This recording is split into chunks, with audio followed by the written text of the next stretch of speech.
Recording in progress.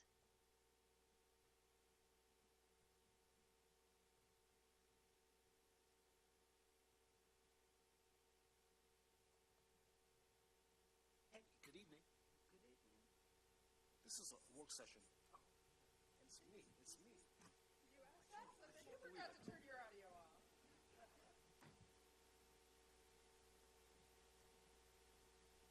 My bad.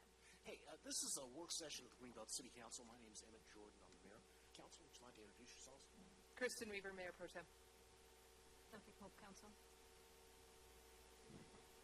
Danielle McKinney, Council Member.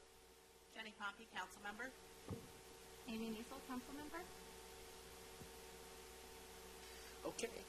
Anybody have any information items? I've got one. Anybody else? Okay. Let me just share this with you real quick. We hold these council work sessions on Mondays and Wednesdays several times a month to share information, exchange information with community stakeholder groups, or gather information from staff, advisory boards, or residents. We don't take formal votes or any formal actions at work sessions. Our work sessions, as well as our meetings, are open to the public so that our residents and others can observe council's deliberations. We do strive to provide reasonable opportunities for the public to voice opinions on matters being considered, so we'll pause periodically to accept public comment. During these times, if you wish to address council or to ask a question, you can raise your hand if you're in the room, and after being recognized, you can go over to the podium. You can state your name and where you live. We need that for the minutes. If you are on Zoom, you can use the Q&A tab to submit a written question, or you can raise your virtual hand. And once again, after being recognized, we'll promote you. You do need to put a name in there. We don't take anonymous comments. And finally, if you're watching on cable TV, or if you're watching on Facebook or YouTube or live streaming, you can send us an email. Send the email to questions@greenbeltmd.gov, and we'll do our best to pick up on that question.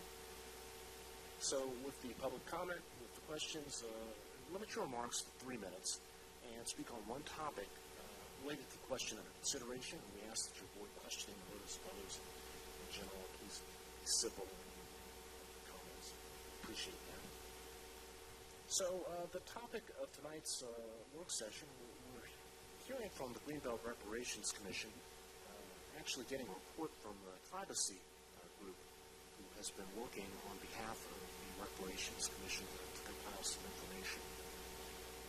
The Greenbelt Reparations Commission was established following the 2021 municipal election, where there's an advisory question. Actually, there's a second question. Voters approved the referendum item by 63 to 37% margin. So referendum directed council to create a 21-member commission tasked with reviewing, discussing, and making recommendations on reparations for African Americans and Native American residents of the city of Greenbelt. So we've got Lois Rosado, who's one of the co-chairs of the commission, here with us, and she's going to give us an update. And I believe 2 of the representatives of Tribesy are online as well. I just want to make a note that the city manager, Summer Owen, is at a meeting. He'll be joining us a little bit later. So, Dr. Rosado, welcome. Thank you. So nice to see you. Sure. This is.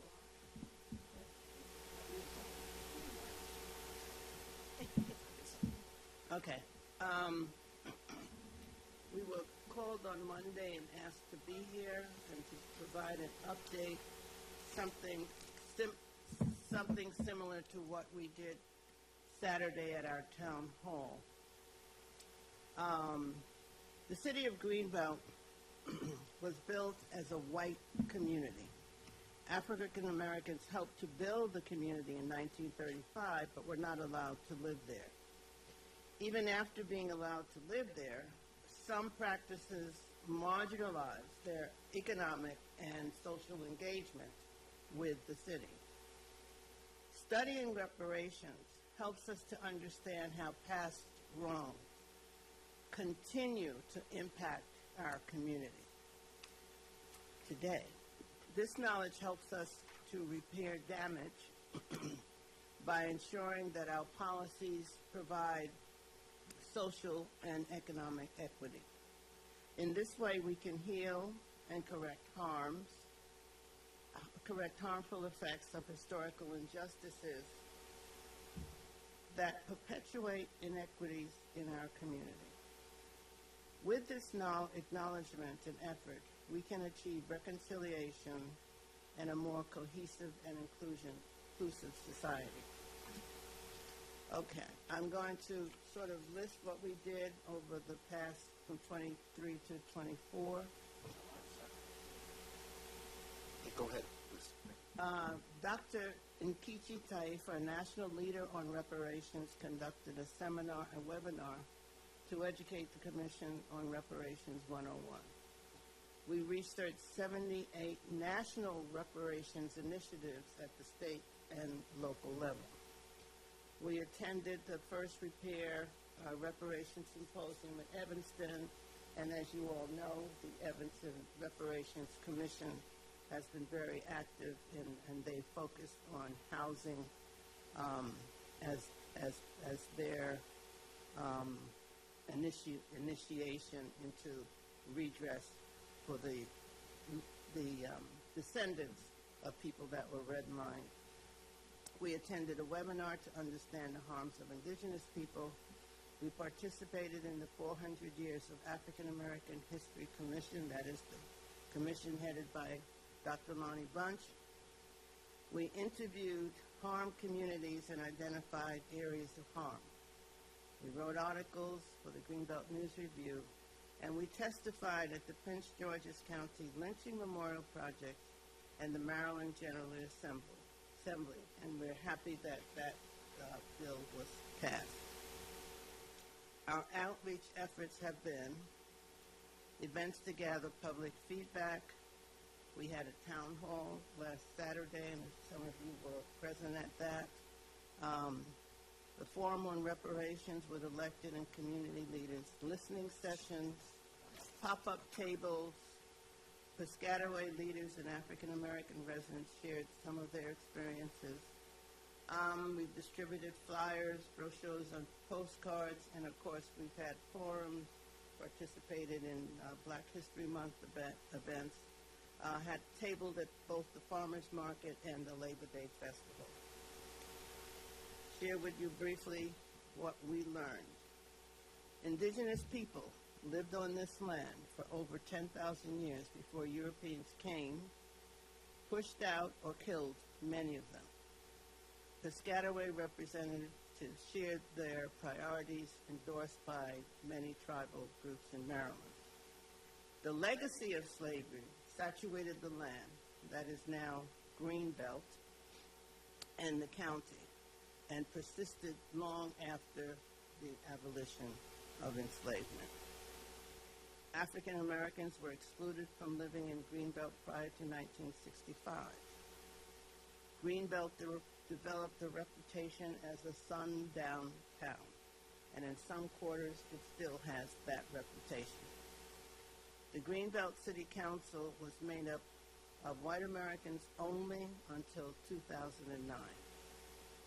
We also learned that community healing is based on cultural respect, attentive dialogue, and mutual trust. Where we're headed in 2025. We're going to continue doing tabling in the community. We're right now located right outside of Giant, and we catch everybody coming in from both sides of both areas of the parking lot, and we've had some very interesting responses to our questionnaires, including a third grader at the Spring Hill Lake Elementary School that said she would love not to have roaches in her school and the bathrooms that smell. So that is something all of you will need to take into consideration, because where a child goes to school makes a big difference. How they're treated makes a difference. We don't want to traumatize our children any more than they've already been traumatized. We have engaged the African American Redress Network to research harms and offer recommendations to correct identified harms. We've we're in the process of engaging an Indigenous person who we're asking to participate in our work, review of this work. No Indigenous person was appointed to the Reparations Commission. And of course, it's not the Commission's responsibility to do those appointments. And we have no intention, if we are unable to find Indigenous peoples to speak with us, we have no intention of making recommendations on their behalf. We will continue to examine harms and identify recommendations that help heal the community and address the priorities of harmed communities. And eventually, of course, we will deliver those recommendations to the City Council. Well, thank you for that update. Appreciate it. A lot has been done, a lot of activities and efforts within Greenbelt, outside of Greenbelt. So thank you so much. So tonight we Tribesy, two representatives of Tribesy on the line. And Actually, there are Commission, four. Actually, there's four. Okay. So the Commission asked Council for funding, provided funding, and made the decision to actually work with Tribesy. So I'm trying to recall when did the contract start and when did the work start? This was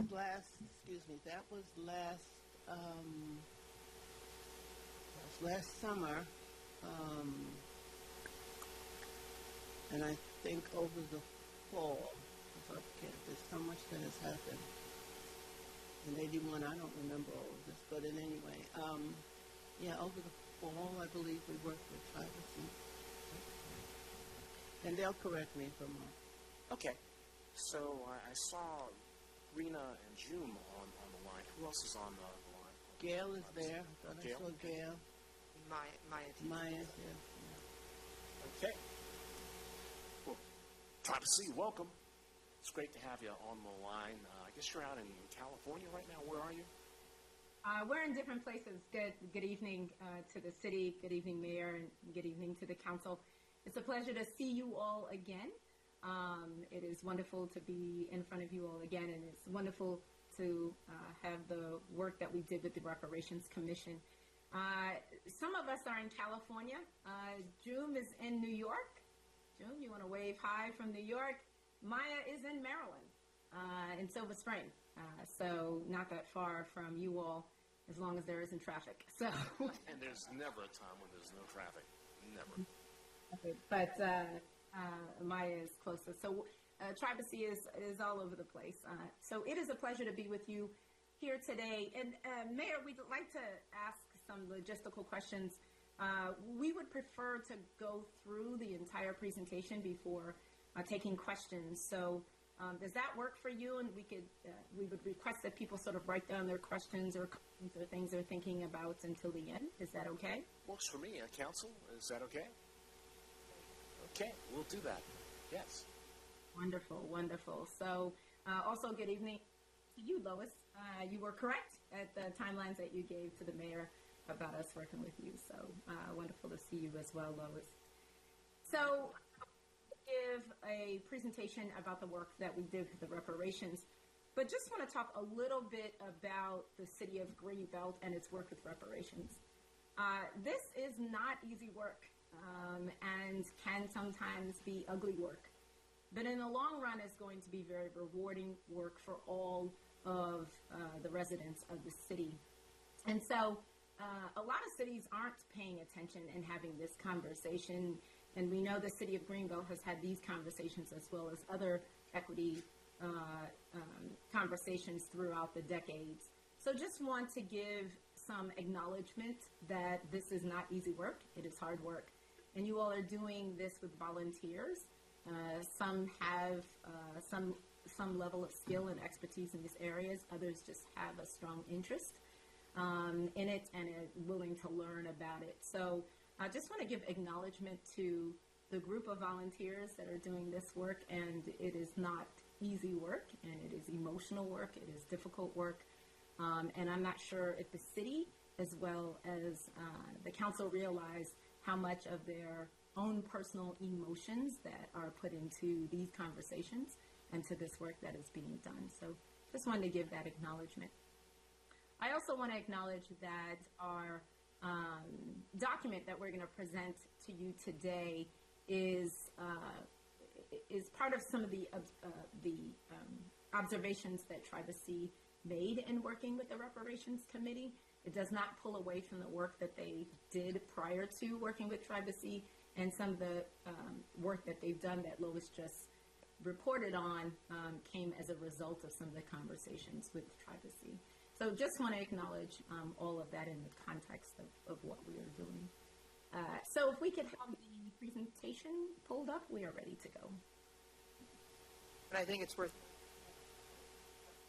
We have a couple of Reparations Commission members online. It looks like Denise Nadasan and Lorena Fernand, and I think Bob Brand in the room, also some other members of the Reparations Commission. Wonderful. So the final report is done, and this presentation tonight is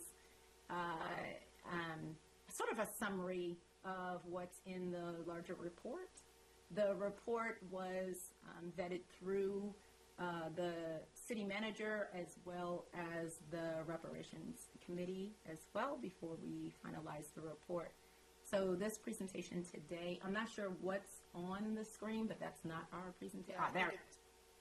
I think that may just be a delay. Yeah, I think I see it up on one, and then I don't see it on the other, so I'm not sure whose screen is projecting what at this point. The council room has the right one, and then I guess the one that's projecting, there's two different presentations, and it could be a little confusing to folks, I think. The one that is very colorful, health, spiritual, social, seeds of renewal, Greenbelt Reparations Commission. That's correct. And then, Okay. We can see that in the room, and I see it on cable TV as well. I don't know. Are you seeing it now? That's what's still on the screen.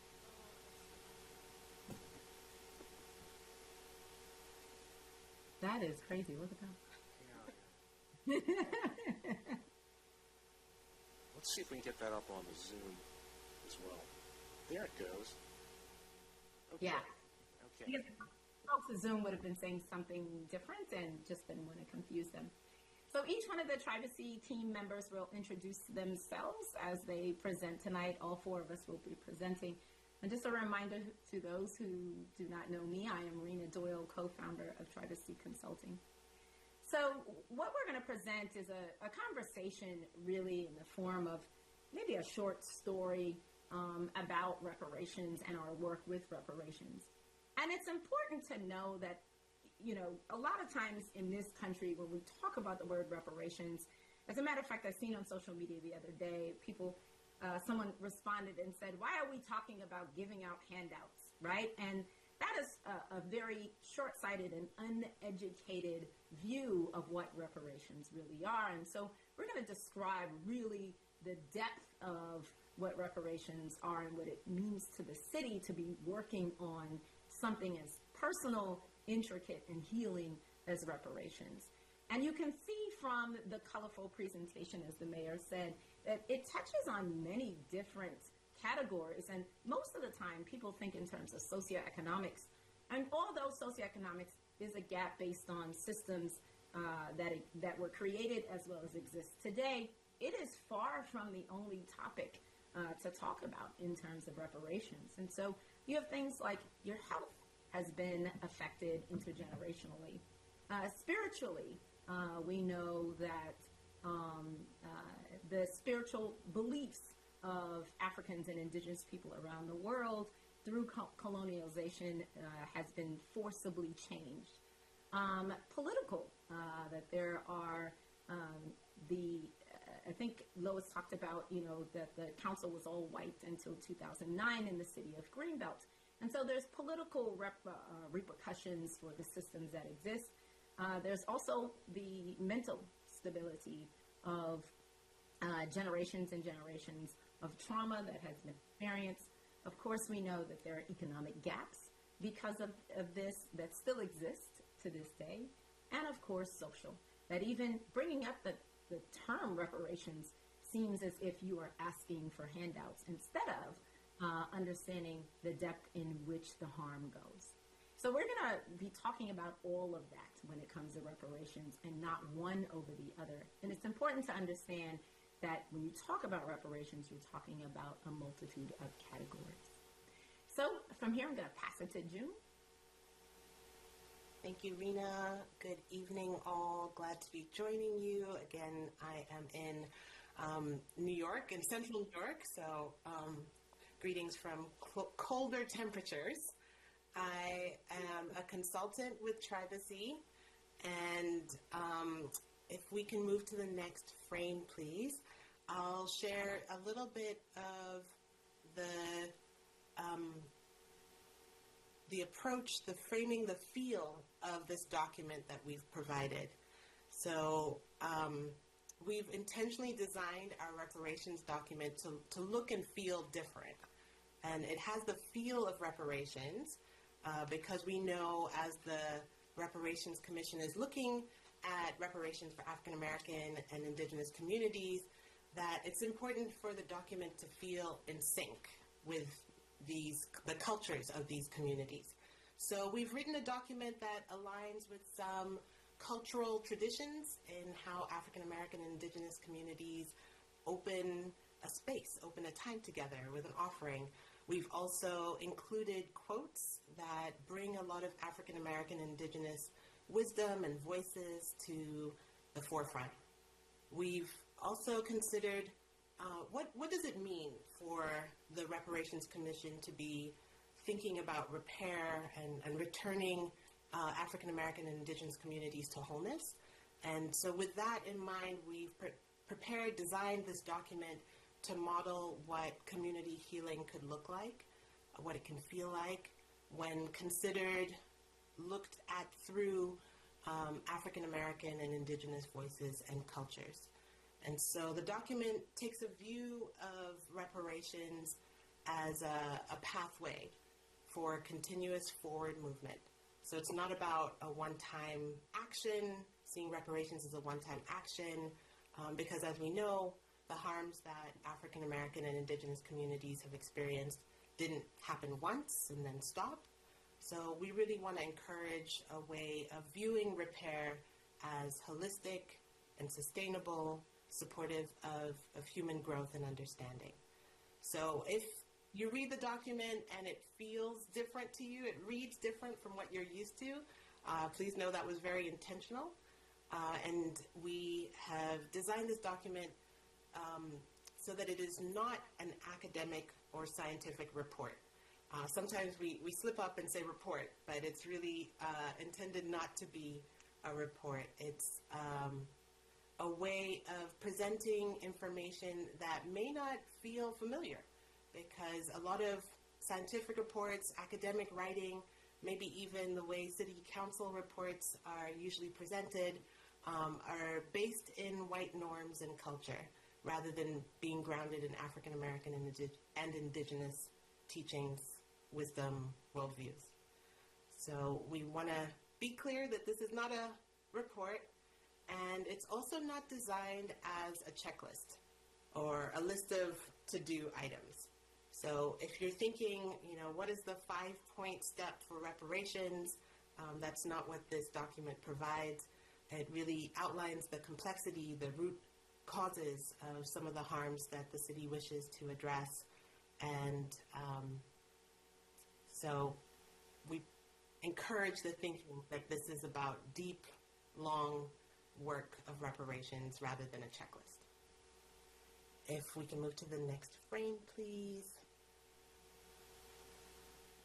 With that sort of context about how this document is written, I'll share that the way it starts is by greeting all the readers, all of you, as our relatives.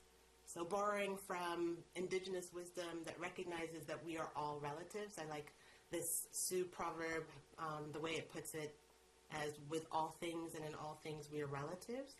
So the document starts by remembering our interconnectedness, remembering that for Indigenous and African American communities, the start of their cultural stories is in ancestral homelands on the African continent, as well as here and on Turtle Island, where there was honoring of cultures and traditions, whether through offerings or prayers, connections with ancestors, with spirit, whether it was conversing in Algonquin and indigenous African languages. There was this connection to a cultural land and cultural ways of being.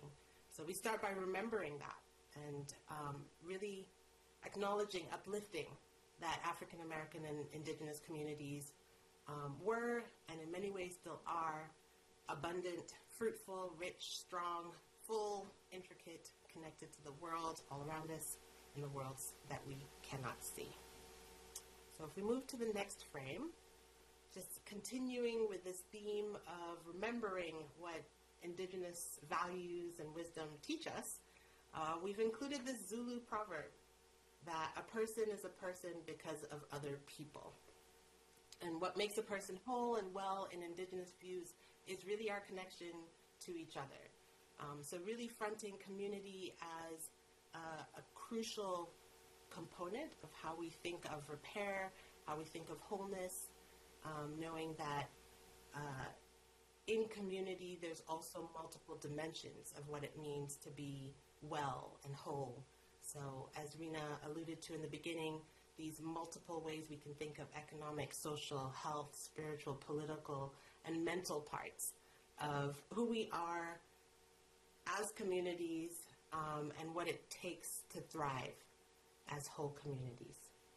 So sharing this framing as we continue thinking about what happened to indigenous communities and the harms that they've experienced.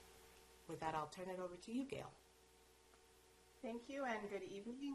I'm Gail Watts, the other co-founder of Tribesy. So if you could move to the next slide.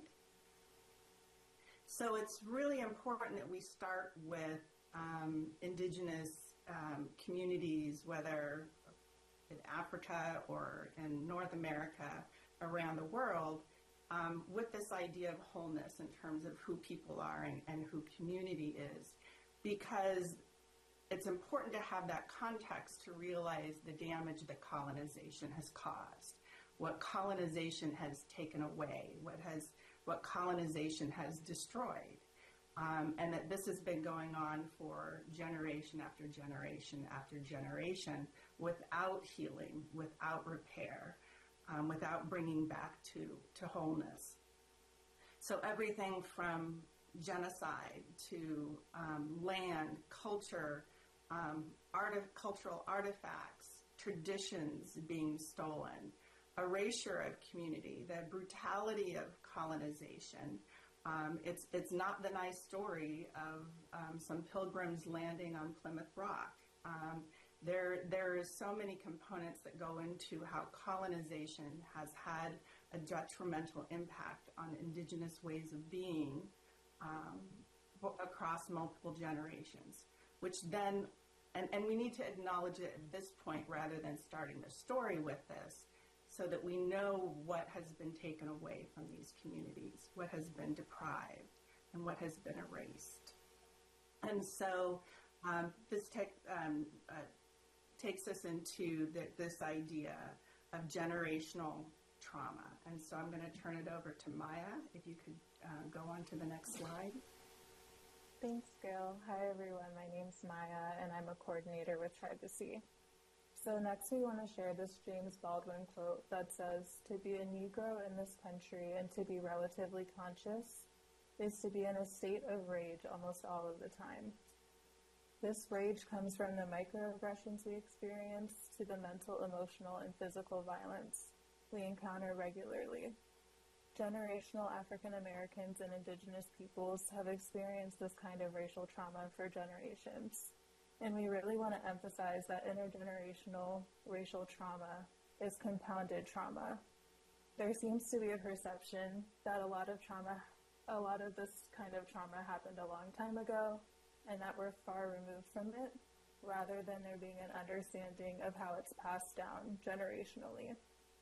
So our work with the Reparations Commission centers this concept not only because it is experienced by the communities of focus for the RC, but also because the purpose of reparations work is to create paths for healing this intergenerational racial trauma. And if we go to the next slide, we want to share another quote from another amazing author, Ralph Ellison, who said, "When I discover who I am, I will be free." So reparations isn't just a list of recommendations to City Council. Again, it necessitates a deeper conversation around pathways to justice and returning to wholeness for affected communities. And this connects significantly to the multiple facets of community that Rena talked about at the beginning of the presentation. So I'll pass it back to Gail now. So if you could change the slide, please. So then we get into the more immediate history of the city of Greenbelt, and certainly Lois already spoke to some of this. And when we were, doing community conversation as well as conversations with staff and employees, we heard over and over again people telling the story of how Greenbelt came to be. However, part of that story always seemed to be missing, that while it was this planned community as part of the New Deal, that it was also a planned exclusionary community that did not include a lot of people. So it was a whites-only community. There were requirements about that one had to meet in order to be eligible to even find a home in the city of Greenbelt. And that exclusionary practice has had an effect over time that carries on today, even though certainly the population has significantly changed. That practice over historical context has an effect today. And so I'm going to hand it over to June, and if you could go to the next slide. Thank you, Gail. So looking at the effects, I think one of the important facets is this, the ways that African American and Piscataway communities have experienced losses, generational losses. So that could be seen in terms of the loss of access to decision-making and ways of self-determining politically as well as socially. There's loss of opportunities to serve in particular roles. Again, Lois mentioned at the beginning some examples of that.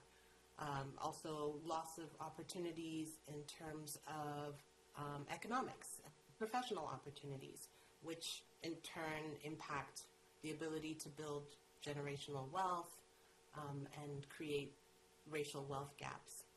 There's also loss of community and connection, loss of safety, health, well-being. And when communities aren't intact and connected, it's so much easier for there to be loss of knowledge and cultural practices, including language. So much of the cultural connections are linked to ancestral homelands and the traditions that communities build in connection to the land. And of course, another injury that these groups have suffered and loss is in the ways that dignity has been attacked and eroded over generations through racial violence and also all sorts of indignities. And so if we move to the next frame, please. This history of Greenbelt, this recognition of loss, really sets the stage for us to consider repair. So thinking about repair, it's clear that African American and Piscataway communities are owed more than restitution. It's not just about saying, here's money for what was stolen from you or for the harm that you experienced. It's also about acknowledging that there are these spiritual, cultural, health, and social costs in addition to economic costs. And African American and Indigenous communities are owed resources, respect, autonomy, to build their communities through their own cultural practices that are indigenous to Africa and the Americas. So repair has to be defined by these groups, with these groups, and for impacted groups. So as we've been saying, this review of reparations is not going to be a quick one-time financial payment, but really a commitment to the long-term healing and the long-term investment in African American and Indigenous communities. Over to you, Rena. Thank you, June. So if we go to the next slide, Lois already spoke to you all about community healing. And it's a framework that we brought to the RC. However, it's not a Tribesy term. It is a practice done around the world by Indigenous people regularly. And it's really interesting to me how most Americans don't understand healing, but they definitely don't understand community healing, right? And Americans, period, the culture, individually you may understand what community healing is, and as a family you may understand community healing, but as a whole, the American culture, because we're a very individualistic society, does not grasp the concept of community healing. And so what many Africans around the world, as well as other indigenous people around the world, is they lean on one another to heal one another. And so as you can see in this frame, that community healing is really a process where the community itself is the agent of change. That we don't look to one person or one leader to lead us a place here or a place there. I often heard growing up after the murder of Martin Luther King that people will say, well, where's the leader for African Americans? And not understanding that for Africans around the world, that community healing is what we need. And it's okay to have someone who stands out and speaks with the community, but really that each other is what we need in order to heal. And so there are psychological dimensions that the community understands about one another to help heal one another. They also heal in a way that's culturally syntonic to them, right? So healing for many people says, you go and you to a mental health professional, and that's how you do sort of individual healing. And although we are not saying there's anything against that, there are other practices around the world for healing as well. And so being culturally syntonic to a community healing one another and being there for one another is important. There is also a strong feel for justice in community healing, that part of what we're going to get to moves us all in a way that protects those who have been traumatized, as well as prevents that from happening again in the future. So there's a strong sense of justice within community healing. And of course, we have salt and peppered this presentation with quotes, and here's another one from Akshay Dubey. Healing doesn't mean the damage never existed. And a lot of times I think that's what people think in terms of healing, that somehow it goes away because you're healing. But what healing really is it means that damage no longer controls our lives, right? And that's what June and Maya and Gail have been talking about, this wholeness that gets to be created out of the damage that has happened for the community and by that community. We could move to the next one. So there's this idea and concept that we also brought to the Reparations Commission that is an indigenous concept around the world. And it is called the 7 Generations Principle, and has many different iterations depending on what culture you are from. So don't want to represent one definition or one way that the concept is played out over another. But the bottom line is that the past, as we started this presentation today, is really important of understanding the past is really important to understanding the impacts of today, and also in the decisions for tomorrow. So there's a lot of truth that has to be uncovered, returning to your roots, which means the way that you do things, the conversation, the interactions that you have, that you honor the past. It's not just remembering and learning about the past. It's actually honoring those who came before you and the concepts that came before you. And it's reclaiming that is good, that our cultural norms as it existed prior to colonialization was good. It was whole. It was fruitful. And of course, the 7 generations principle connects us. It connects us to those who came before us. It connects us to those who are around us today, and it connects us to future generations that we may not even see but have an impact on. So you see another quote, the axe forgets, but the tree remembers. And so it's important that we continue to remember so that we can make decisions for 3, 4 generations to come, even though we may not see those generations, that we have that responsibility. And so with that, I'm going to turn it over to Gail. If you could move to the next slide, please. So then thinking about some of these concepts, what does that mean for reparations? We've been talking about reparations as this idea of wholeness. And if we equate it to a healthy, living, growing tree, it's not just that the tree is growing strong, it's producing fruit, and that fruit is also thriving as well. So when we're thinking about reparations, it means that we have to then go to what are the ultimate root problems, the root issues, the root topics that we need to address. And in this case, that's systemic racism and intergenerational trauma. And then the pathway to get to that wholeness is anchored in practices and philosophies and approaches that are actually come from the communities themselves. In order to get to wholeness, it means that we have to draw upon the community's traditions itself through this idea of 7 generation principle, which Rena talked about, as well as community healing as both an approach as well as an outcome. These are the vehicles that are in sync with cultural practices, therefore they make more sense, and also ultimately lead to this idea of wholeness in terms of reparations. And so now I'm going to turn it over to June, if you would change slides. Oh, I'm sorry. I think this is still me, right? So, my mistake. That's why the Reparations Commission itself, which has already been alluded to, was established in 2021, is so important and so critical. Because as a commission, they have the power to disrupt the systems that have trapped people in the same cycles over and over again. In other words, the commission has the ability to move beyond using practices that may be based in whiteness to actually using culturally synchronous practices to disrupt systems so that people can move towards their own autonomous power and wholeness.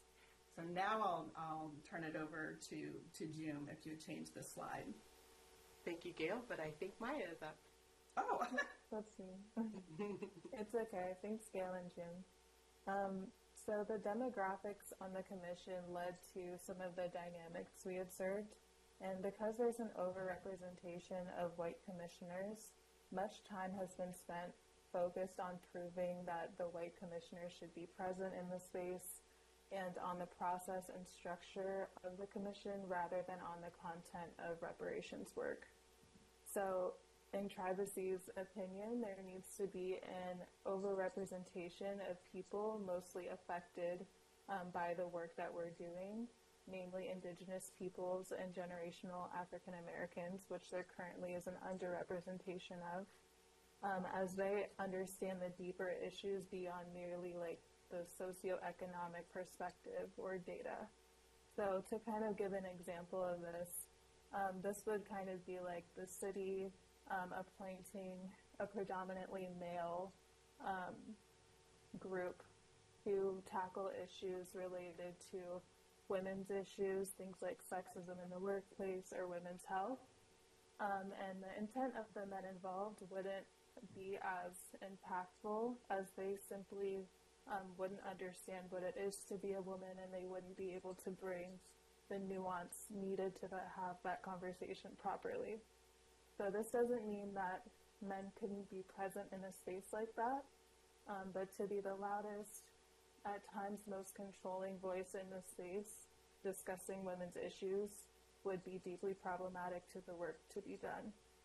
And this is a pattern we've seen with the overrepresentation of white commissioners serving. And because of this imbalance, the commission spent a significant amount of time in the organizing and structuring phase of this process. And the structure and process that they're following or have followed is rooted in white default hierarchy, which takes away significantly from the necessary work to be done that centers the needs of the communities in focus. And if we move to the next slide, we'll share a little bit more about Tribesy's approach. So this consists of 4 pillars, which are the way in which we operate and do our work, and they're all couched in a DEI lens framework for all the work we do. So they include identifying truths and knowledge from impacted communities, centering healing, and acknowledging that this work is an ongoing journey that necessitates change. Part of our approach with this project was regularly meeting with a planning team within the commission that also served as an affinity space for affected people, namely the commissioners of color. And this team helped us create questions for our survey, which all but 2 commissioners ended up filling out. And in the survey, we learned about the commissioners' understandings of various concepts related to reparations work, and we assessed the commissioners' knowledge and got their demographics from this survey, which eventually informed the developing of the learning sessions using the planning team's continued insight and support. So again, reparations isn't just a report with a list of recommendations, and these sessions we wanted to use to dig deeper and to make sure the commissioners wouldn't cause harm to affected communities. And as you heard, we did extensive planning to accomplish that goal. And now I'm going to pass it over to Gail, if we can go to the next screen. So as Maya mentioned, in collaboration with the planning group, we developed a variety of concepts that were critical to the work of the Reparations Commission. I'm going to pause here for a moment so that you can read through the lists.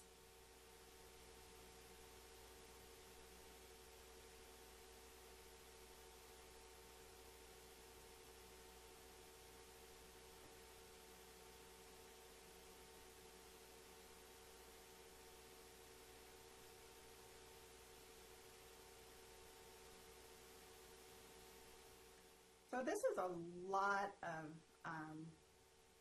complex, interconnected, and heavy topics. We got through all of these topics through the course of the virtual and in-person retreat, except for the last 3 that you see on the right column. Now, all of these concepts were designed to create an awareness, develop some skills and understanding so that the commission can be able to engage communities in conversations in ways that are not extractive, don't cause additional trauma, but actually can be healing for community members to engage with the commission, to share their stories and experiences. These concepts are also critical to then thinking about where the commission would like to go in terms of making recommendations, thinking about the idea of reparations in a very holistic and whole approach, and moving forward. So everything from the idea of how to engage in dialogue rather than discussion is a critical skill set for the commission itself in terms of its operations. Understanding what reparations is in terms of where it's intending to go, and how does that connect with what people are hearing from the communities itself. Again, since this process needs to incorporate a community healing approach and approaches that are culturally in sync, it's important then to be able to identify some of the characteristics of white supremacy, because those sometimes are so ingrained and so normalized that we don't know how to name them, or we don't see to name them, and they get perpetuated. So there was some awareness around how that operates in spaces. The ways in which we're socialized into ideas, the idea of what intergenerational racial trauma is. How does empathy versus sympathy play out in terms of interacting with communities? So a lot of these concepts really interplay with one another, and so we provided some foundational context for the commission to be able to move forward. So if you go on to the next slide. So these are some of the things that we saw, that we heard, and that we experienced over the course of the 3 virtual sessions, as well as during the retreat itself. Now, as has already been mentioned, the demographics of the commission did play a role in how people experienced and participated within the content. We provided a lot of opportunity for dialogue and interaction, as well as some experiential learning activities for people to learn from an experience itself. Some of the overall findings was that in general there was some resistance to actually engaging with stories that are based in trauma. How do you have that conversation with community members that have and are currently experiencing trauma? Especially given that the commission, they're volunteers. Now, there was certainly a lot of enthusiasm and commitment to doing this right, but that was also then tempered sometimes with, at least at that moment in time, this sense of urgency that they needed to just get these interviews done because there was a need to get to a written report to go to council, rather than thinking about how do we plan this out as a long-term journey that doesn't have to end at a particular point in time. There also wasn't a lot of attunement for processes and approaches with the cultures that are being addressed here, namely indigenous folks to the Americas and African Americans. So that disconnect made it a little bit more challenging for folks to understand how do you approach things using a community healing lens. We also found some centering of self about, how do I go about this? How am I feeling about this? That is centered in this white supremacy concept known as comfort. The need to prioritize the comfort of white people over the pain of African American and indigenous people. There had been also a lot of focus on organization and structure to just get the commission up and running, and we know that took a lot of energy and time. And so some of that then impacted people's ability to learn, and because the way the commission was structured, even though a new concept was embraced, sometimes there was then movement backwards as people were re-socialized into this idea of whiteness as a norm, that meetings need to run in a particular way, interactions have to look a particular way. And a lot of this has led to the Black commissioners themselves experiencing significant levels of exhaustion. I can't overemphasize that. There are significant levels of exhaustion and carrying some burden around the Reparations Commission itself and being volunteers. Now, since we have done these virtual sessions as well as the retreat itself, we have heard that some of this training has and opportunities for learning has changed the way the commission is approaching some of their community conversations, and that there is more of a healing approach taken to how to engage with communities and what that looks like. But this is then sharing what those experiences were like at the time. So if you could move to the next slide, and I will pass it off to June. Thank you, Gail. So echoing what Gail just shared, these are some of the needs we identified from our experience with the commission knowing that things may have shifted or evolved or changed in some ways, but at the time, what we noticed from what we saw and heard and experienced with the commission was that there were some needs.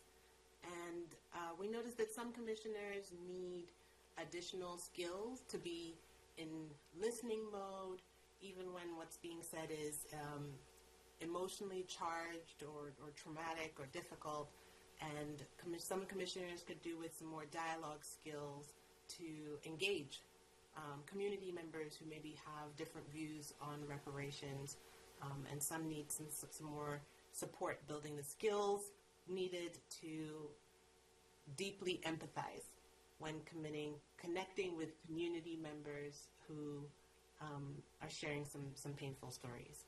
So noticing a need for skills, and at the time that we worked with the commission, there was also a need to support making more connections with community members who have experienced racial trauma in different ways, and needing to sort of develop more of a plan of how to reach folks. Lois mentioned at the top that they are using some strategies right now, which I hope are producing the results that they wish for. But there's also some other needs that we noticed. This need, as Gail mentioned, the need to slow down and not try to expedite the process, not create deadlines and urgency when there isn't that need. The commission also needs more understanding amongst commission members of what exactly this community healing concept is, how to practice it as both a process and an outcome. So just recognizing that healing is both the vehicle and the destination. And so a couple more commissioners need the ability to approach reparations differently from how existing city council models operate. So if reparations for African American and indigenous communities is going to happen, the commission needs to have the flexibility, the ability to do things differently from the norms of how a regular commission or committee would work in the city. And there needs to be intentional trust building with diverse African American and Piscataway communities.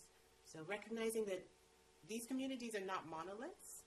There's so much diversity in terms of age and income and sexuality, gender diversity, that makes the process of healing different for different people within these communities. So really encouraging the commission to connect with intentionality with as many different kinds of African American and Piscataway communities. And if you could move to the next frame, please. This notion of community is just so central to the healing process. And so we've included here a quote from Audre Lorde, who says that without community, there's no liberation, only the most vulnerable and temporary armistice between an individual and her oppression. For me, this quote is always a reminder that when we tackle something as big as systemic racism or intergenerational trauma or generational loss, if we're only viewing struggles as individual, like Rena said, this individualism that's so baked into U.S. culture, that can only produce temporary relief from oppression. It's when we're connected in community for our collective liberation, when we're thinking about what we need, not just what I need, that's when we can be truly free. So community ends up being the force of change that makes it possible to be liberated, to be healed, and to be whole. And with that, I will pass it back to you, Rena. Awesome. Thank you, June. And so a couple of slides, we're going to talk about what's the pathway to healing. And Lois already reported that the Reparations Commission is on this pathway already with some of the activities that were reported today. So we have a couple of suggestions in order to move towards this pathway of healing. And there's some questions that can sort of change the paradigm of how we think about reparations in the city. And one question is the role that the city of Greenbelt can play in creating spaces of community healing with, and notice that's in capital letters, African Americans and indigenous communities, right? So less about what can we give or hand out, as some people refer to reparations because they don't like that conversation, but essentially, how can the city facilitate community healing? And that opens up the possibilities of what community healing can look like as a staff with those communities.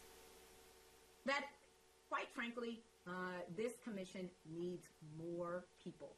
And since this report is really geared towards the audience of those who are most impacted, which are African Americans and indigenous people, I want to say to you, we need more of you on this commission. We need more African Americans and indigenous people on this commission, particularly those who are generational. And so those must be included, and the city has to be more involved in the structure and the goals of this commission. It is not enough to say, yes, we had this referendum, go forth, but there has to be more parameters in talking about exactly what information can be brought back, and in what form and what questions the information poses to the city.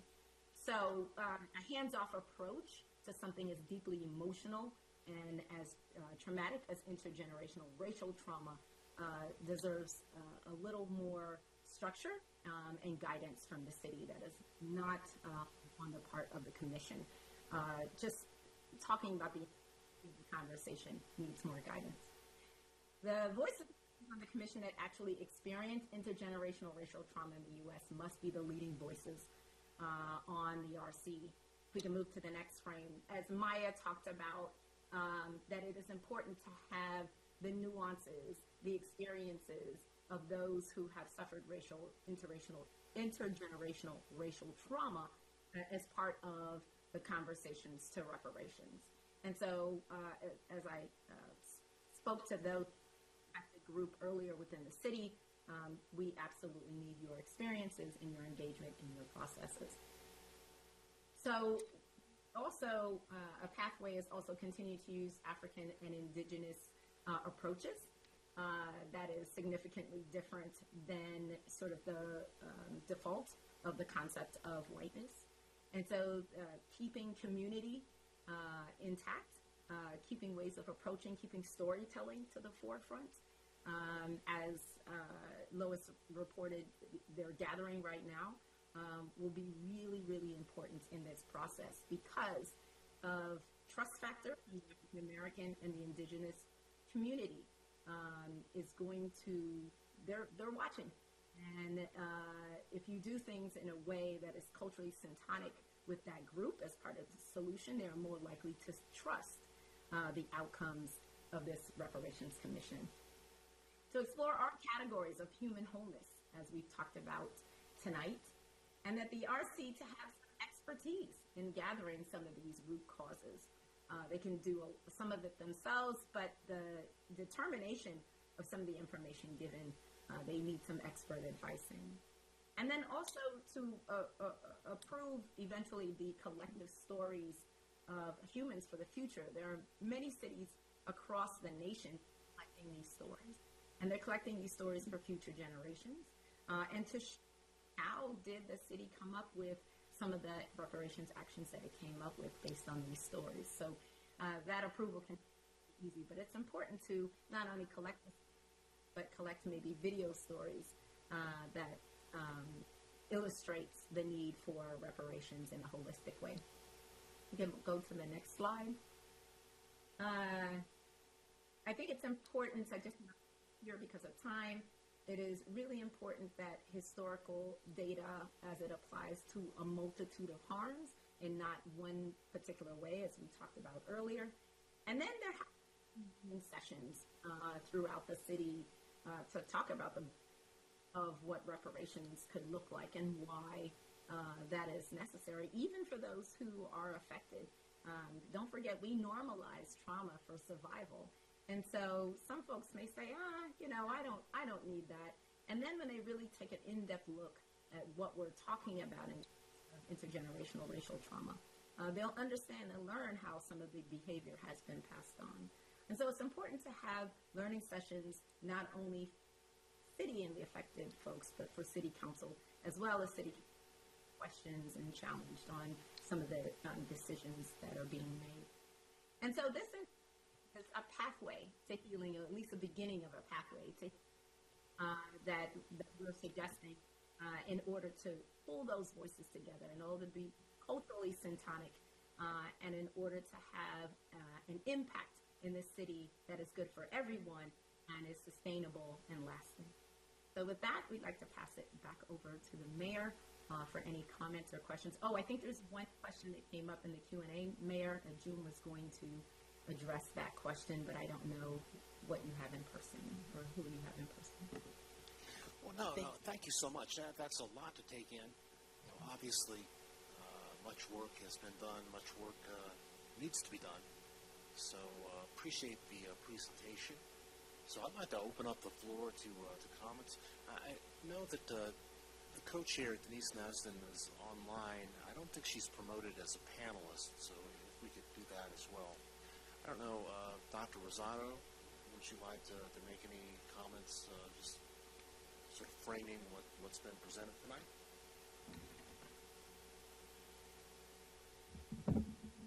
I think the presentation by Tribesy has been fairly accurate in terms of the experiences that we had, and I think their observations are right on point. I think that we have also incorporated a number of the practices that we've learned from, and we're still in the process of what would you say, Bob? We're still in the process of learning. We have, I think the fact that we've been doing the tabling and getting out to the community has made the biggest difference from us hearing exactly what everyday folks have to say. And I also think it's extremely important for members of the City Council to really understand and learn what reparations means, because I think that was not done in the beginning, because had it been done in the beginning, the structure of the commission would be vastly different. You see, you need the harmed communities.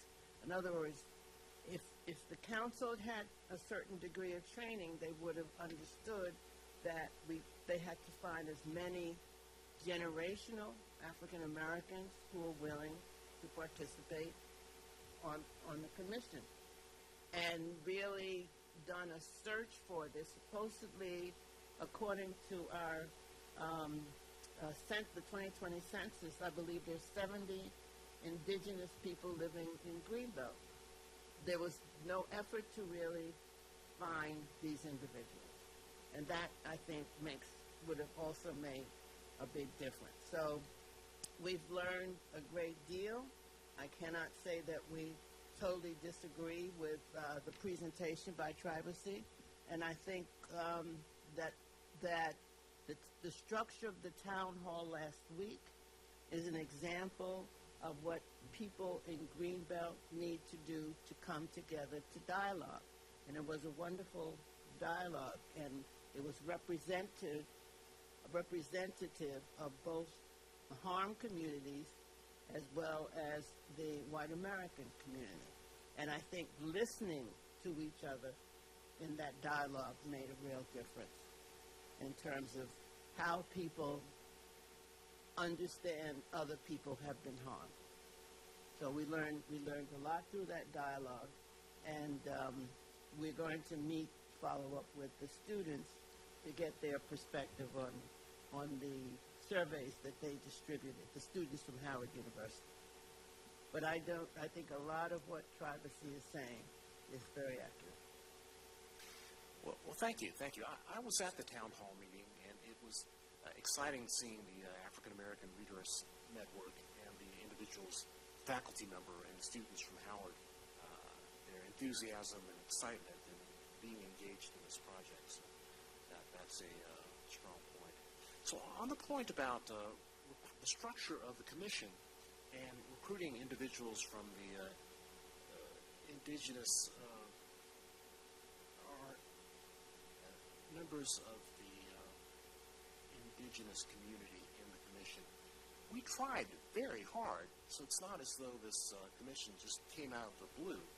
There was there was the advisory question, and afterwards there was the referendum. So the community was talking about this and talking about this after it passed. Council held work sessions. The community, the people who came out to be here. So when you talk about reaching people who are not very apparent, 70 people from the census, how would you go about identifying those people in the census? It's not how would you go about it. I don't think there could have, well, I think there could have been outreach on social media. I think there could have been outreach on the newspapers. I think because there are new people in the Greenbelt Black History and Culture Committee who live in the center who had never read the Greenbelt News Review. So the Greenbelt News Review is not the only organ that can be used. Many of us do read it because I think it's important to know what's happening locally. But some people don't understand that they get a lot of information through that medium. But the other thing is we have to use the social media that people are using, and that could be Instagram, or what is it called? Instagram, generational thing here. Instagram and TikTok, and we did not do, and I mean, enough, and even and not even started the actual commission until we had representation of the people that we needed. Because even if it was voted on in 2021, it didn't have to rush. We could have, until we had the people that we needed to have, until we understood what is required of reparation, what the composition should be, then we could have delayed that. We could have delayed that. And because what happens with the commission is we felt pressured to find people. That should not have been put on us. We really should not have had to do that. I hear you. I've always said that the commission should take as long as it takes to get to where we need to go. Councilmember, please. Thank you. I think this question is more for Tribesy. I had the privilege of working on a Prince George's County Land Acknowledgement Working Group several years ago, and one of the things that was constantly explained to us is that we should never expect the participation of Indigenous communities in these discussions unless we were properly compensating them, because time is another aspect of generational wealth that not everyone has. So with that in mind, and knowing that we are coming from a white supremacy culture in everything we're doing from the city's standpoint simply because it's steeped in how we are structured, how would you recommend we request time from disenfranchised groups in a way that is more thoughtful? That's where I'm constantly, how do we get people engaged when they are so disenfranchised? Thank you for that question. I'm going to bounce that over to Gail, and Gail, I'll add some things to it if you don't mention it. Is that okay? Sure. Sure, go ahead. So part of what's really important, and this is where it does take some time, is that you have to be able to build relationships first. Especially with Indigenous communities here in this country, because what ends up happening are a few things. Either one person from a tribal group is expected to serve on all these different places to represent, their tribal group and have a life and be part of their community. And so they get pulled in multitudes of directions. The other thing that happens is that there has been a long history of extracting cultural knowledge, cultural practices, cultural ways of being from indigenous communities.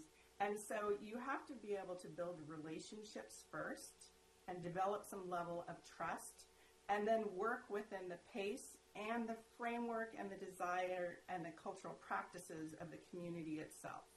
So that's where it takes some time. It's not so much that you just put out an advertisement and people will come. You have to build those relationships to even begin opening the conversation of how you're going to engage folks.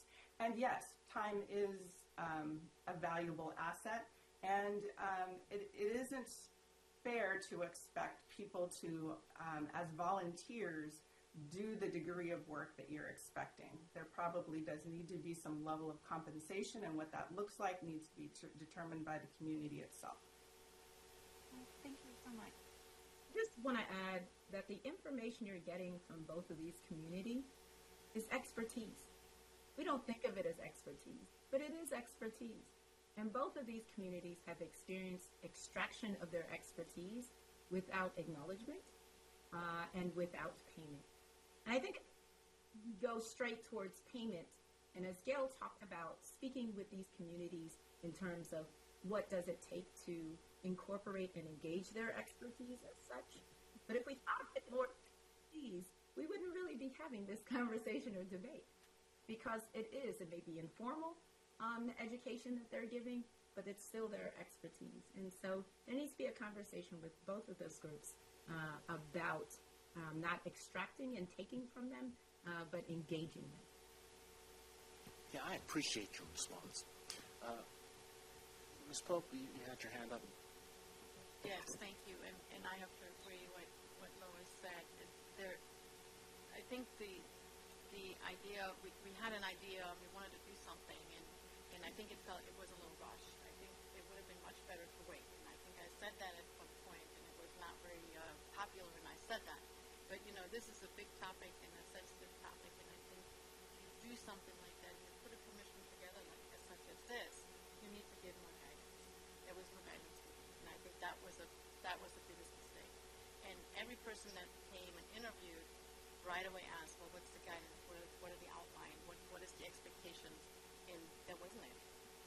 And I think that created a big problem at the very beginning, because it's really not fair to put this task on people who came to volunteer, which is great, right? Because everyone is interested in helping and finding out what can we do. But it was rushed. I think you're right. With more guidance, with more thought, how to complete this task, I think it would have been better, and we would have had a better result. Mayor Pro Tem. Well, I think some of this is, I think, I'm not sure it was so much, it was the speed, but I think, and I think that we should own this, those of us, it was intentional to not give guidance. And I think the point of, if we had known more about what a reparations process should look like ahead of time before, maybe not before the referendum, but at least before creating the commission, because I think one thing, as far as I know, it was the 21-member commission was a relatively arbitrary number, and that was proposed by a former council member. But I think I agree that we didn't know what the process was. So I think we should, it was very intentional. We were trying to be hands-off, and I think in retrospect, that was clearly not the right way to go. But that was, I think we talked about that on a number of occasions, that I think we even deliberately didn't have a council liaison because we were trying to be hands-off. And I think clearly that has not been what the commission needed. But I think we should own that was intentional. That was an intentional choice that all of us made as council, those of us who are on council, was to do it that way. Now, if we were to go back in time and do it again, maybe we'd do something different, but I don't have a time machine. I wish I did. There's some other things I would change if I could go back in time. But I guess the two questions that I wanted to ask, and I think these are mostly for Tribesy, you use the term generational African Americans. Could you define that a little bit more, please? Absolutely. As you know, vocabulary changes on a regular basis, and so how we even define who generational African Americans are changes. I also want to say that it's not a very clean-cut definition, because you can have someone who is a generational African American on one side, let's say mom's side, and on dad's side, they are a first-generation American, right? But they still have knowledge on one side of what intergenerational racial trauma looks like. So it is typically that your grandparents were born in the United States, right? So that would mean your parents were born in the United States, you were born in the United States, and that usually makes you a generational African American, or a generational American, period. Sorry, not just African American, a generational American. And so you can see how that's not always clear cut for everyone, just because of the way that people, relationships develop, right? So it's usually 3 generations or more makes you a generational American. And so if you look at a lot of these activities and incidences and trauma that has occurred, it's not that long ago. People still alive within African American communities that know what strange fruit are. And if you don't know what strange fruit are, check any generational African American. They'd be able to tell you, but please know that it is a traumatic conversation. So example of how some people may not know what that code is, but a generational African American will know exactly what that code is. Thank you. And the other question I wanted to ask was, you had a note about talking about that this commission maybe needs to have some differences from the way the existing city council models that are going forward. And I think we were talking about some of that just now, that maybe one issue may be we don't traditionally compensate our, well, I think the compensation, you do get a discounted aquatic and fitness center membership, but we don't traditionally do other forms of compensation for our advisory boards and commissions. Were there other things, and I realize you weren't intending this to be a to-do list, but I'm thinking about, we can't go back in time and change the way we created the commission, but we could make changes to the commission going forward. So what were some of the other things that you came across in your discussions that the commission really needs to have the freedom or the differences from what we usually do with boards and commissions? If you have a few points, and that may be a bigger discussion in this than we have time for now. It is a bigger discussion in the council, but I'll give you a couple to springboard into. As you heard ad nauseum today, that there needs to be more affected people on the commission itself, that the city council needs to pay close attention to having people who are affected be a part of the solution in the conversation. So there needs to be more generational African Americans and more indigenous people in order to move forward. That's number one. Number two, I think that what we saw, what we witnessed, is a really awesome collaboration between commissioners, particularly the executive committee, between Tribesy and city staff, particularly Tyra and Megan.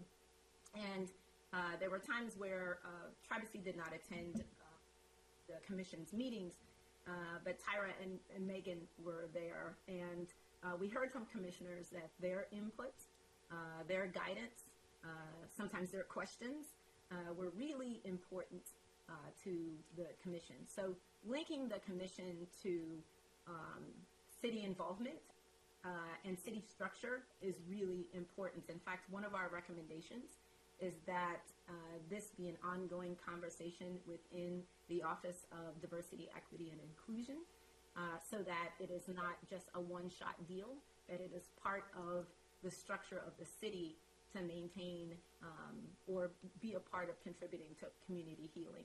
So those are our major ones for right now. Lois may have some to add, because I know Lois talked also about the commission not functioning as other commissions do. Well, thank you for that.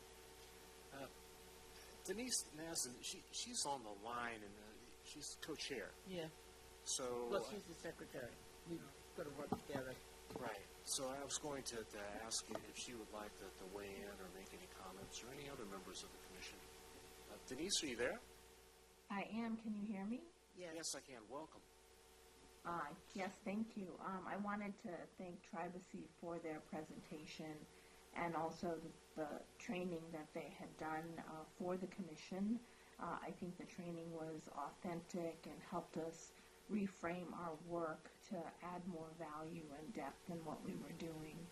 And I think a lot of the pathways to healing that they identified are going to end up being recommendations that comes out of the commission, so there's certainly value in that. I think the one thing I would probably push back on is that we are volunteers, and it was never intended that we would be connecting with the community and talking about their trauma. We are not trained to do that, and so another potential recommendation is to identify professionals who can do that and tell the stories. Thank you very much. Thank you. Council, Mr. Roberts, you had your hand up a few moments ago. Point out something that's pretty, I don't know, kind of shook me the first time I saw it. I don't know, has anybody here ever been down to Indian Head Highway, or Indian Head, Maryland? Been down there? Well, right down near the beginning of this thing, used to be called Indian Head Highway there, by the base down there where they make all the munitions and stuff. But they have a big sign that they put up. I don't know how long it's been up there, but it says designated as Piscataway Highway, as though designating, putting a name on a highway was some kind of good thing. And I think that kind of points out, how bad things start out. It's like, why would, if you want to, if you want to say something good about people and make people feel good about themselves, you don't designate a highway, especially Native Americans. I think of Native Americans as being more spiritual towards the land, nature, and stuff like that. Why not, why wouldn't we say we're going to preserve, these 1,000 acres down near the water as in their name, not a highway. It's like, what I'm trying to say is our society is so messed up that we don't know good from bad. I think that's the thing. We don't know. Unfortunately. But the other thing I wanted to point out was that I watched a documentary a few years ago and found out that our political system in this country actually was based on an indigenous model. Yeah. Which you probably know that they group. They're a close federation. Yeah. So that was surprising. Of course, it's been, twisted around by the Europeans and everybody else ever since. But it's ironic that we do have a system that started here. So anyway, just want to make those points. Well, thank you. Thank you. Can I just ask? Gail, yes. That's Rena. I'm sorry, Rena. Gail and I look alike. We've been working together a long time, so.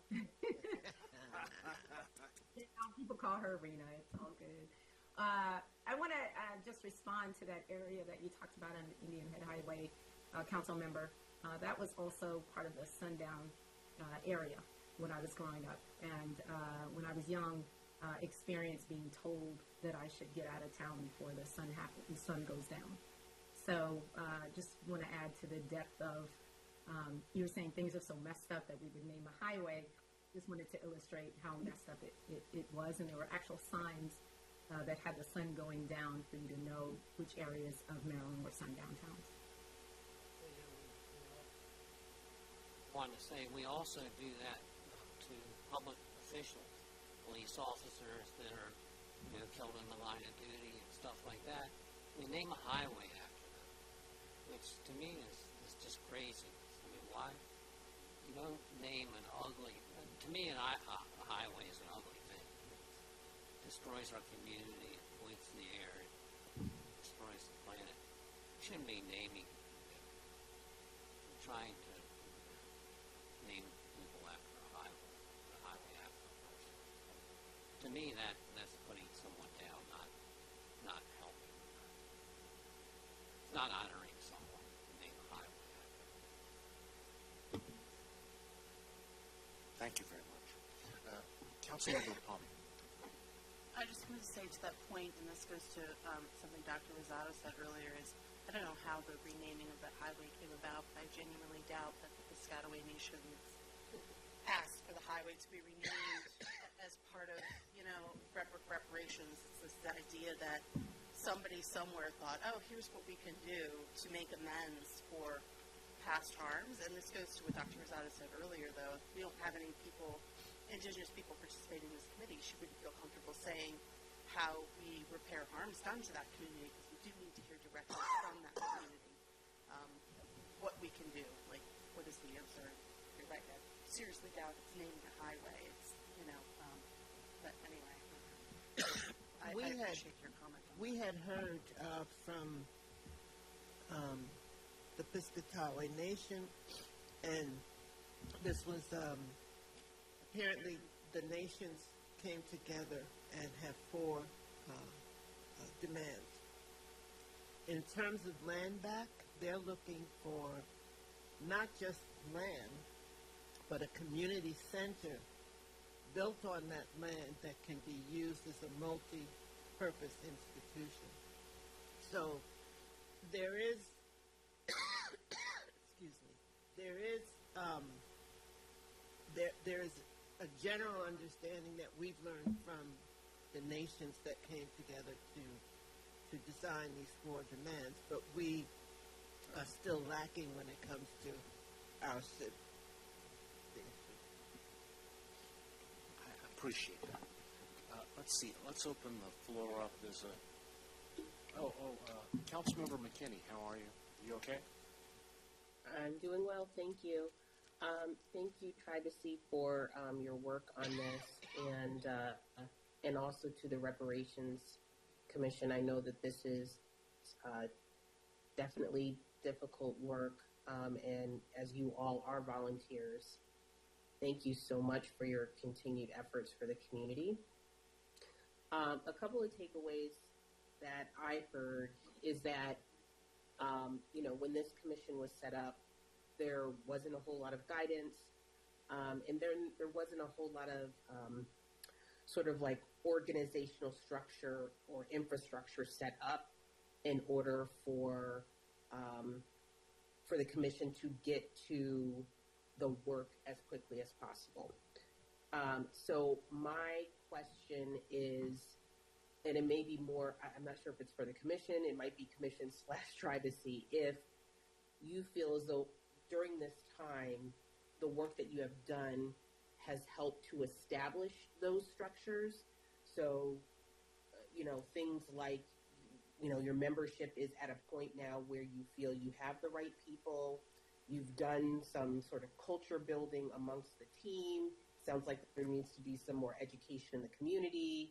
There also needs to be communication with the community. Do you think we still need to do some more of the organizational and structural building before we even move forward with the work of looking at what should reparations look like?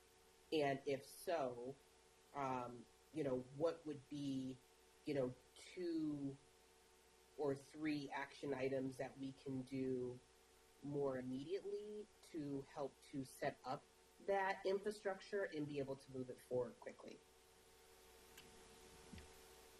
Good evening, council member. Thank you for the question. In the report, we actually make recommendations about your exact question, how we believe that the commission should be organized, how their committees or subcommittees should be organized. And we know they at least from the last time that we've spoken to them, they've had some probably exhaustively emotional conversations about the fact that the loudest group on this commission are those who are not most affected. I'll just be open and honest with you on that. And how can people who are well-intentioned still be causing harm even on the commission to African Americans on the commission? Even though that's not the intent, that is the impact that has happened. And so I know that several people, Lois has asked this question, Bob has asked this question about in terms of the dynamics of the commission. There just needs to be more affected people on there. And it's not about so much the numbers, council member. So it's not that you should have this amount of African Americans and this amount of indigenous people and this amount of white people. The bottom line is whiteness carries a lot of power. And so there needs to be an overwhelming amount of African Americans and indigenous people on this commission in order to deal with the sort of default of whiteness and sort of the taking care of whiteness that has happened on the commission for, trying to be inclusive. Except for those voices aren't the voices that should be loudest on this commission. So in the report, and be happy to have Tyra pull that part and send it to you, council member. But in the report, we actually talk about the way that it could be constructed, and then what would be the charge of each one of those subcommittees, and what would be some of the immediate. We even outline a timeline, which would have to be shifted now, but it still gives parameters to what could be some immediate steps to move in that direction and have the pathway towards healing that we're talking about. Thank you very much. Did you want to follow up with anything, Councilmember King? No, I think I'm good. Thank you so much. Okay, thank you. I mean, but I do want to circle back and, as Mayor Pro Tem mentioned, we do own the way the commission was structured. There was a lot of public debate about the referendum, so there was no shortage of discussions about how large the committee would be. And council, talked about maybe a smaller number might work better. On the other hand, the point was made that there would be attrition, just naturally. So, if I could ask, how many people are on the commission now? I would say we have 16 people that are actually working, that are actually participating, and in terms of what Rena just said, there are only 2 members of the commission that are very active now that I would describe as generational African Americans. And would we have liked more generational African Americans? Absolutely. Absolutely. So, aspirationally, that's what council was trying to do in the referendum. No, council was trying to do it the Greenbelt way. We were trying to actually represent different sections of the community, make sure that there was cultural and ethnic diversity and gender diversity. So, yes, that's the Greenbelt way. But I agree with you. And, I think that somehow the outreach, engaging generational African Americans, I think it's complicated. It's a big city. Sometimes we focus. There are just so many voices in the center, in other parts of town, and there are other voices in other parts of town that maybe don't read the news review so much, and maybe the outreach, the emphasis has not really been reaching out in the eastern part of town very much at all. I was going to say that members of the council, city council, have relationships in all parts of the city, and you have spoken to all kinds of people. So it's. I think it was a question. The Tribesy said that you have to build relationships. You all already had those. Many of you had. The old council had long-term relationships all over this community. Now, it's a question of understanding, again, who should be on the council. It's not just a question of we have representation from East, we have representation from West. We were also supposed to have business representation, and I had recommended a person who was told that the businesses weren't included. She has a business in the city. She was an African-American woman who had a business in the city, and she was told, no, we're not putting businesses on the commission. And she is what I would call generational African-American, and she would have been perfect. So I think the council should have really looked into the relationships that they had. Looked into the relationship that they had. The people that you know. You all know a lot of people. You live in an area that has so many generational African Americans that, you know, that they're on the HOAs. They're, you know, and I just think that the effort needed to have been made, or at least if you had an understanding of what was needed, then the effort, I think, would have been a little bit. That's all I'm saying. And as to, we are several generational African Americans have approached me and asked, what can they do now? So that's something that we now have to take back to the commission and say, what should we do about this? And then we can give the recommendation to you. Certainly, we can try and recruit some additional people. If you are 21 members and you've got 16. Before you do that, let us talk about the people that have approached us that we know would be beneficial for the commission. But right now, if it's council's will, I'd like to open the floor up to your comments or inquiries from the public. We've got Mr. Hartman with his hand up. Oh, I'm sorry, council member, please. I just want to say to Dr. Rosado, I just really appreciate your comments about the compensation of the Reparations Commission, and I do think council's heart was in the right place. Like you said, like we were trying to have sort of representation from across the city, and that is the Greenbelt way, and I appreciate that, but I also appreciate the fact that that really probably was not the way to do this particular commission. And that's just good knowledge for us to have now. I mean, it doesn't, like, as Mayor Pro Tem said, we can't go back, you know, and change things, but it's helpful to just know that, and it's helpful in our thinking, too, as we move forward, and we as a council and as a city work to connect with more diverse populations. So I really appreciate that, to find that out. It's important. But you are everywhere. Well, I try, but... So thank you. Mr. Hart.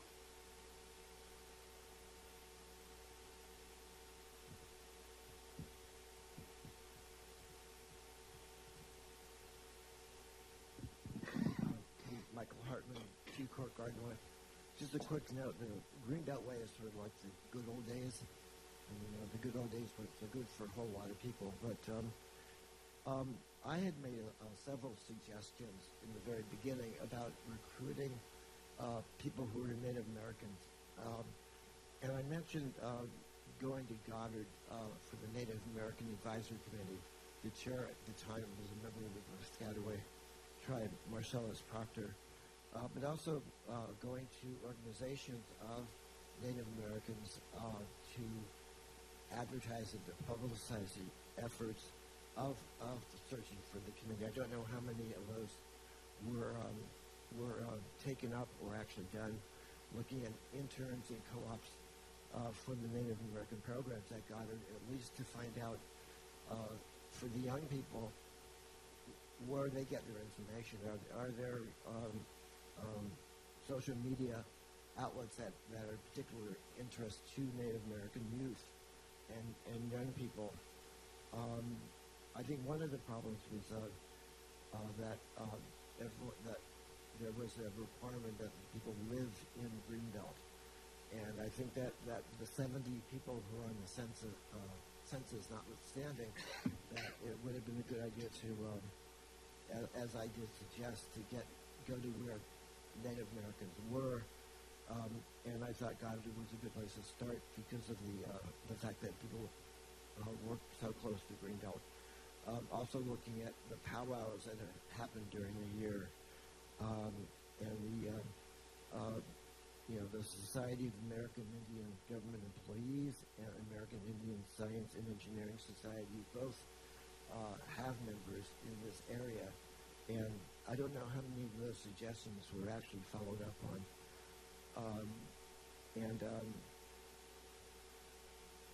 I think that it is important to go where people are, and I don't know how much effort was made to do that. I know that when we were trying to form the Native American Advisory Committee at Goddard, I was part of that effort.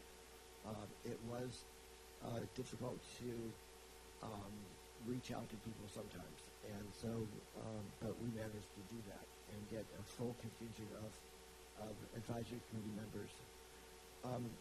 That is one thing that I'm wondering how much effort was actually made in going to where people are. The other thing is I have a question about the tabling, and I'll ask it before the 3 minutes are up.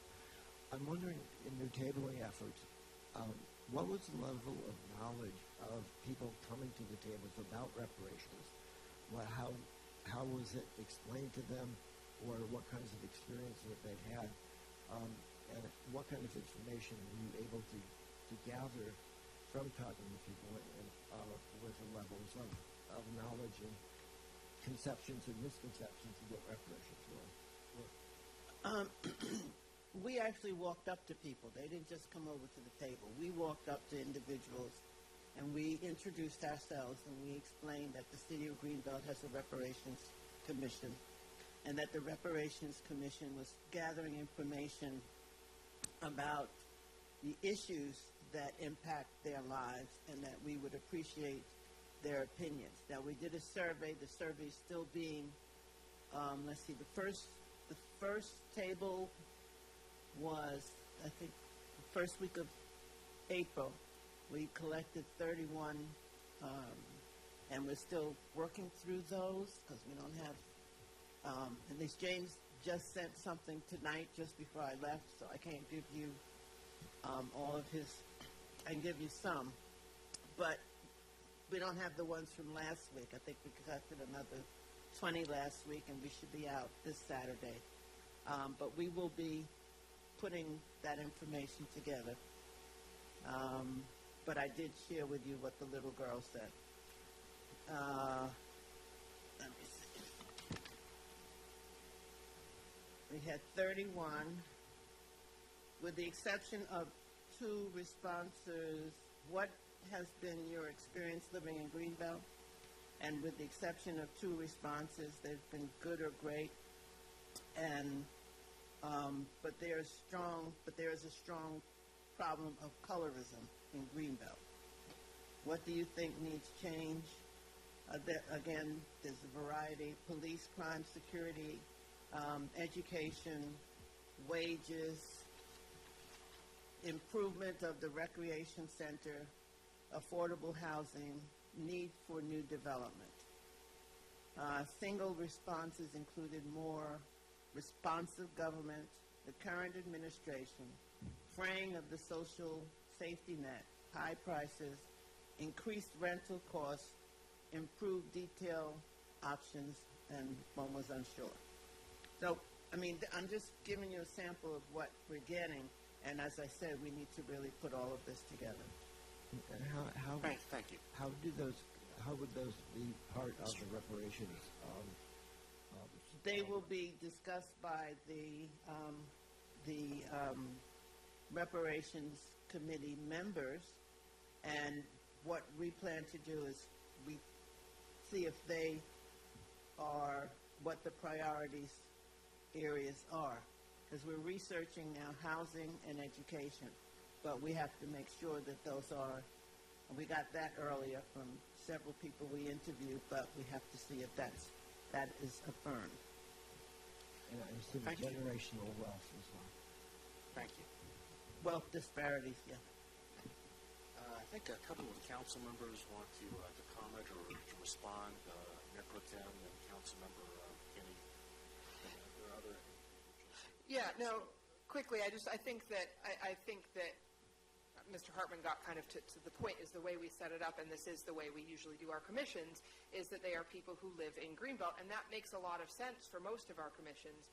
But I think we maybe needed to think of this a little bit more broadly, because I think the business person you're mentioning has a business in the city but is not a Greenbelt resident, and so she couldn't be wouldn't be a representative on this. Some people who were at Goddard might have strong connections to Greenbelt but wouldn't necessarily be Greenbelt residents. So I think that may be something that we need to look at, because we're looking for particular expertise and experience to shape this conversation.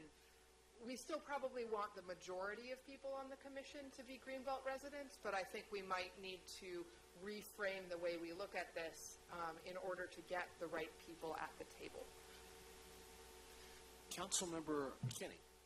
Yeah, I was going to add on to that. I'm wondering if we need to reframe the way we say, or the word recruitment, because I don't know if recruiting people is the dynamic in which we're trying to do. We're trying to bring people in to a conversation, but we also have to recognize that those that we might want to have as part of this conversation and change effort have been doing this in a lot of different places in their world and in their life.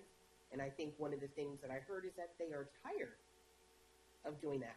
So when you start recruiting, doing a recruitment effort, it may seem like more work. So it's almost like, can we establish almost like conversation starters, or how can we reframe it so it doesn't feel like we're recruiting people in to do the work? We're really actually recruiting them to be included in a change that we want to effectively see in the community. I'm not sure if that, I'm just trying to think about if reframing our, how we engage people might help as we look forward to what the commission can and should look like in the future. Ms. Doyle? That reframing, council member, is right along with community healing, right? That we need your expertise. We are inviting you to a conversation that we know is going to be taxing. However, it is a conversation that we're going to have together in order for the entire city to benefit from. And so I think that there are a couple of things that, as Gail talked about, there's a lack of trust, just of systems, period, from the affected groups, and that the city has to not only say, hey, we want you in this conversation, we need you in this conversation, we are willing to build relationships because we are not interested in a transactional relationship with you. And so that reframing that you're talking about, I'm sure, is a bigger conversation, but the fact that you even raised that is right along with community healing, that we have what it takes in our community to do this healing. We just need some folks who have the time to, or will take whatever time you have to be a part of this ongoing conversation. So I just wanted to add that was along the lines of, and culturally syntonic to African Americans and Indigenous people around the world. Thank you. Peggy Higgins.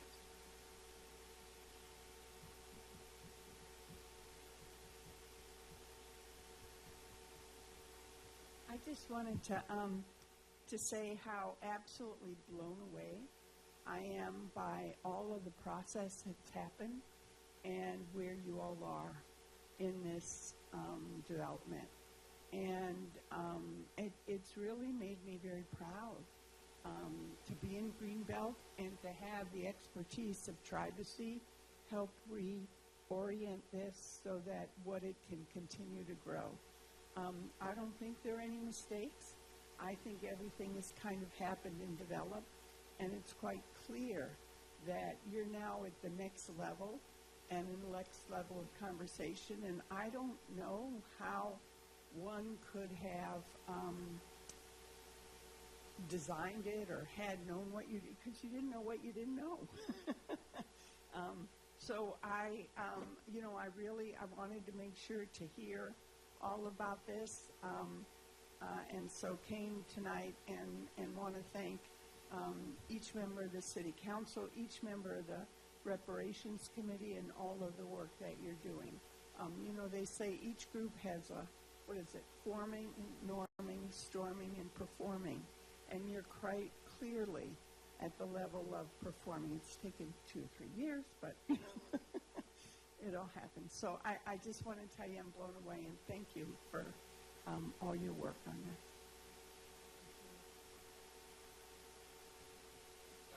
I think we may be getting near the end of the work session, and I was just thinking there's an adage that you should begin with the end in mind. So, in the context of Tribesy's presentation, the point was made that the outcome of this endeavor shouldn't just be a report, particularly a written report, which is Eurocentric somehow. And I was talking to Dr. Rosado about what this might look like at the end. So the comment, Denise and Lois, you both talked about the expertise to hear, to draw out the stories, and to hear and to transcribe them, or to record them somehow. It's perhaps beyond the scope of the volunteers on the committee. But another thing that we were thinking about when the commission was impaneled was to try not to have staff take too prominent of a role. Because the thinking was the commission would end up relying on the staff person to much, questions and answers back and forth. We were hoping that the commission would kind of form its own leadership without relying on staff. This question about performing part is something that I know you're grappling with. Any thoughts on that? If you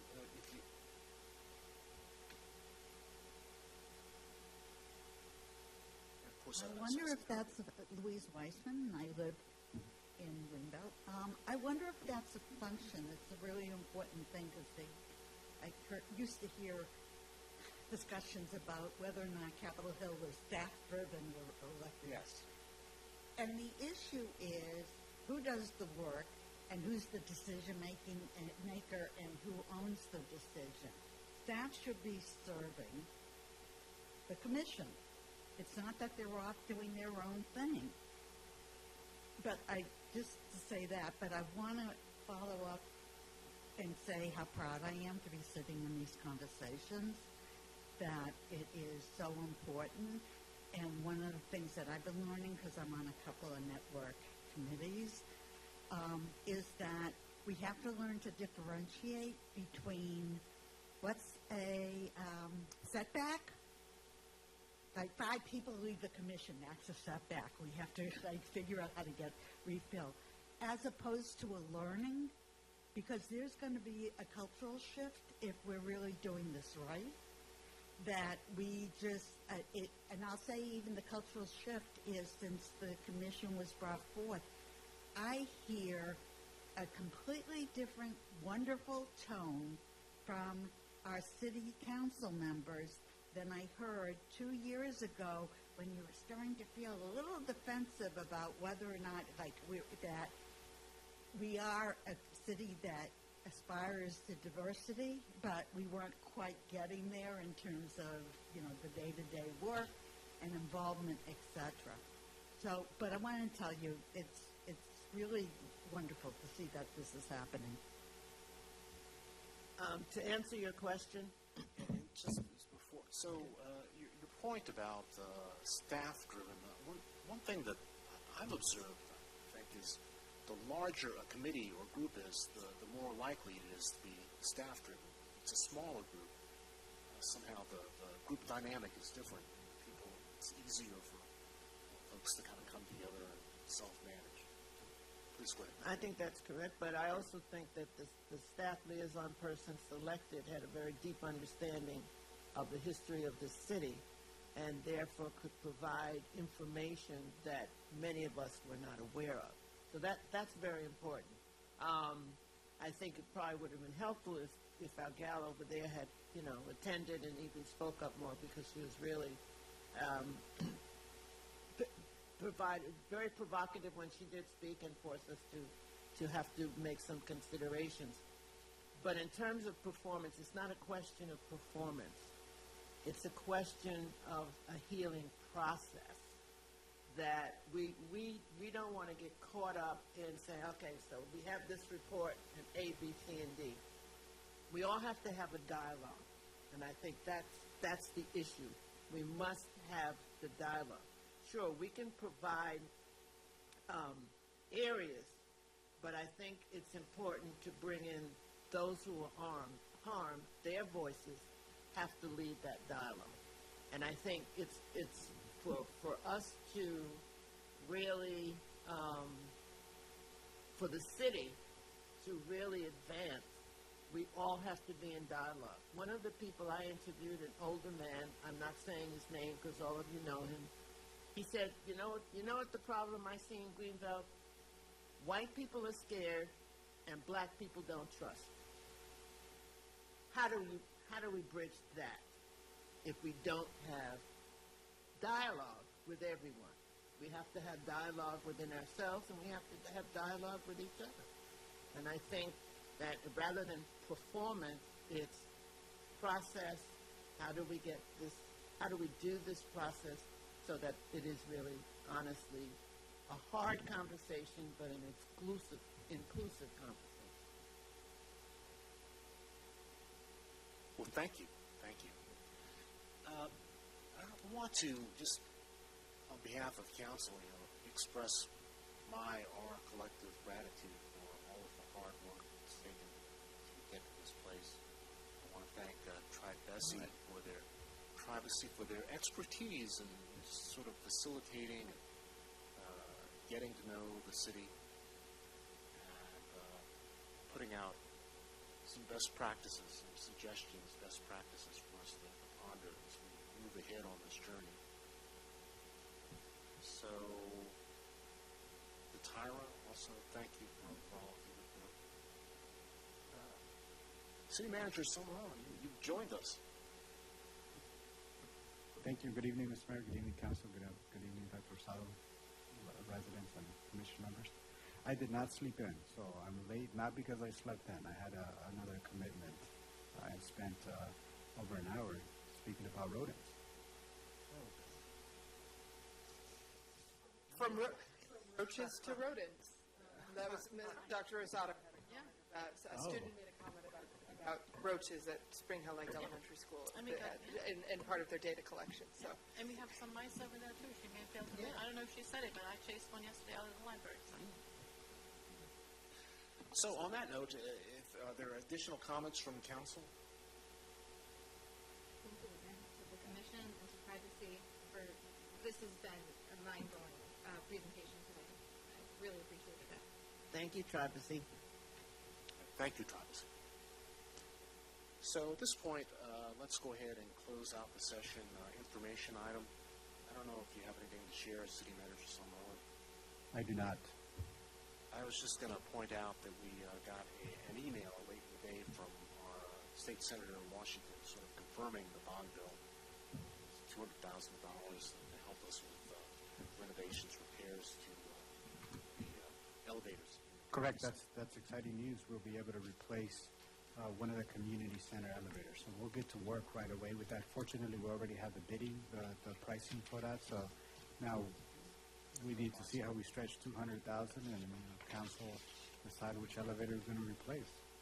Because right now we can replace one. We have to find them.